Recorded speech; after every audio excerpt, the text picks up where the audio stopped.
मोदी जी ने कहा अभी तो ट्रेलर है, फिल्म बाकी है। क्या 400 रुपये का गैस सिलेंडर फिल्म में 4000 का करने वाले हैं? जब फिल्म पूरी आएगी तो जो 100 रुपये का पेट्रोल 400 का करने वाले हैं। क्या आखिर फिल्म में क्या करेंगे? उस फिल्म में वो रोजगार पूरी तरह से समाप्त कर देंगे।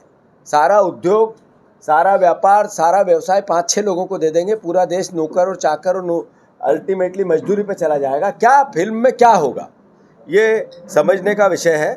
मैं जैसा कहता हूँ, हमारी पार्टी कहती है, हमारे नेता कहते हैं, बार बार कहते हैं कि अमृतकाल के इसमें आरक्षण संकट में आ गया। उनके सांसद ने कहा हमें लोकतंत्र को, हमें संविधान को बदलना है। भारतीय जनता पार्टी की मूल धारणा पे काम करने लगे। और अभी मध्य प्रदेश में नरेंद्र मोदी जी भ्रष्टाचार के खिलाफ उनका अभियान है, छोड़ेंगे नहीं भ्रष्टाचारियों को। 141 लोगों ने ईडी और सीबीआई के छापे ट्रेलर में, अभी फिल्म बाकी है। 141 लोगों पे कार्रवाई हुई, 125 बीजेपी में चले गए। सारी करप्शन का पूरा मूलभूत समाप्त, वो दूध के धुले हैं। अभी मध्य प्रदेश में 250 हफ्ते में 225 घोटालों की लिस्ट एक हमने जारी की थी, मीडिया में है, आप सर्च करोगे। हालात ये है, करप्शन के अगेंस्ट नरेंद्र मोदी जी को लड़ाई दिखती है। यहाँ 265 अधिकारियों पर बीजेपी की सरकार ने, शिवराज जी की सरकार ने, उमा भारती की सरकार ने, बाबूलाल गौर जी की सरकार ने एफआईआर की या लोक आयुक्त की जांच की, छापे डले, संपत्तियां कुर्क की, जब्त की। उसके बावजूद भी 50 लोगों पे, 52 लोगों पे, उन लोक आयुक्त ने जिन पे छापे डाले उनको सरकार ने केस वापस ले लिए, कहा लोक आयुक्त गलत था। 50 और बचे हुए केस पे अनुमति नहीं देती, जिसमें पूर्व मुख्यमंत्री शिवराज सिंह चौहान के खिलाफ भी लोक आयुक्त जांच।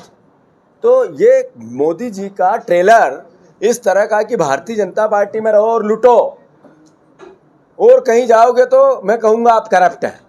ये सवाल आज देश के सामने है। जैसा मैंने कहा कि इस ट्रेलर में सबसे ज़्यादा आदिवासियों पर अत्याचार, अनाचार, बलात्कार, 2 लाख बहनें आदिवासियों की गायब है मध्य प्रदेश से।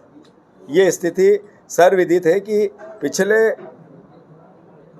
सिर्फ धर्म के नाम पे वोट मांगना, नफरत फैला के वोट मांगना और अलग अलग तरीके से भ्रम फैला के वोट मांगना। अब की बार 400 पार। क्यों 400 पार चाहिए? उसका लॉजिक है कि संविधान बदलना इसलिए चाहिए, 2 ही सही। और खुशी है मुझे, कांग्रेस पार्टी ने अपना वक्तव्य जारी किया है। जो पहले चरण का मतदान हुआ उसमें पोल खुल गई इनकी अब की बार 400 पार की। फिल्म का ट्रेलर ही पीट गया, फिल्म कैसे पीटेगी क्या पता।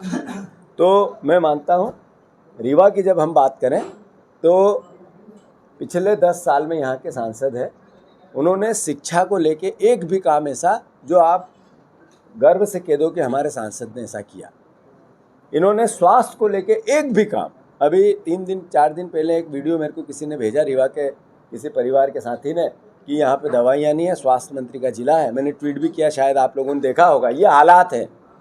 हालात ये है कि रोजगार को लेकर आप, राजेंद्र शुक्ला जी ने कहा कि विश्व का सबसे बड़ा सोलर प्लांट रीवा में, बड़ी बखान हुई। मैं विधानसभा में था, भाषण हुए। कितने रीवा के बच्चों को रोजगार मिला, कोई उसके आंकड़े हैं? किसको फायदा हुआ? वो जिनने प्लांट लगाया उनको और नेताओं को? सरकार को, मध्य प्रदेश को या आम जनता को या रोजगार को लेकर कोई रीवा को कोई फायदा हुआ तो बताओ। अभी केवल एक बात आती है रीवा के लिए, अगर गौरव से कोई बात कह सकते हैं पिछले 10 साल की, जमीन सरकारी कैसे बिकती है, तो रीवा उसका उदाहरण है। सरकारी ज़मीनों को बेचना एक आदत सी बन गई है। तो मैं मानता हूं कि मिर्ज़ापुर रेल लाइन है, हमारे सांसद ने क्या किया?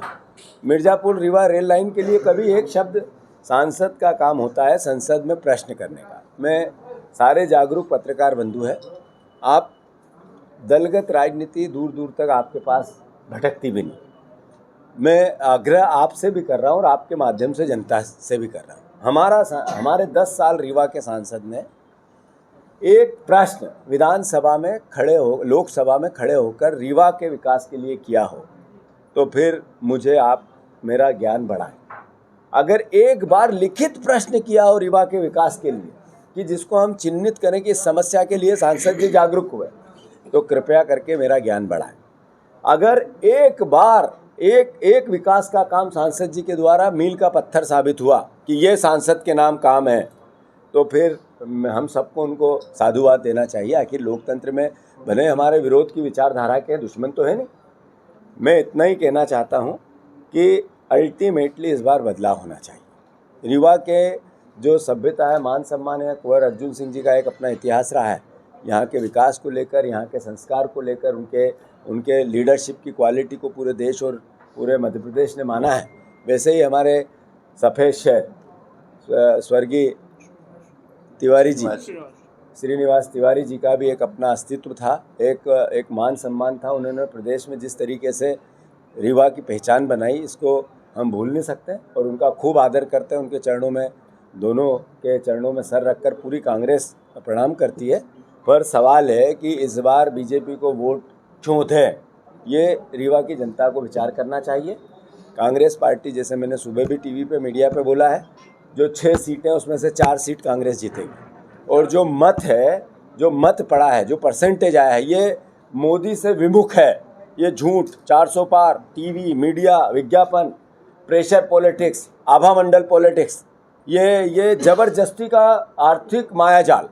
मोदी जी के अच्छे दिन में सबसे पहले देश में पहली बार हुआ है कि पहले चरण में ही 5,000 करोड़ रुपए कैश।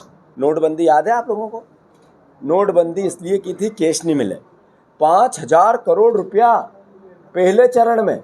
आज तक के इतिहास में जितना पैसा